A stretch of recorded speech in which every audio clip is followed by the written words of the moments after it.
大家好，饺子馅无论怎么调，一定要记住2放3不放的技巧，这样做出来才鲜嫩多汁，跟饺子馆的一样好吃。今天就给大家分享一下详细做法。碗里先放1小把花椒，再加入开水泡出味道。饺子面可以和得偏软一点，500克面粉加入400克的水，揉至表面光滑以后放一旁醒一会儿。这个是上期视频做红焖羊肉特意留的一块，3肥7瘦，口感更好，吃起来才够香。先顺着纹路切一下，再剁成肉馅，稍微有一些颗粒感，用刀剁出来比用绞肉机绞的口感更好。不管是羊肉馅还是猪肉馅，操作方法都差不多。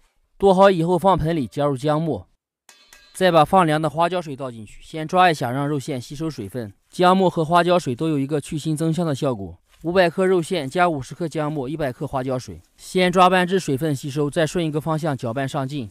肉馅吸收了水分，吃起来鲜嫩不柴。上劲以后，口感也会更 Q 弹一些。搅拌至水分完全吸收，加入盐、胡椒粉、茴香面，再加入生抽、老抽、适量的香油。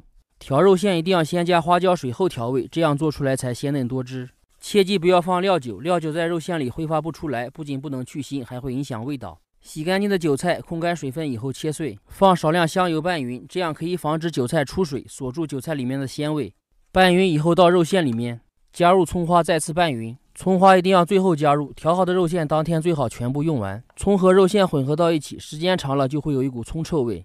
肉馅调好以后，如果用不完的就先不要加配菜进去，现吃现加，这样味道会更好。羊肉馅还可以搭配其他蔬菜，例如胡萝卜、白菜、茴香苗。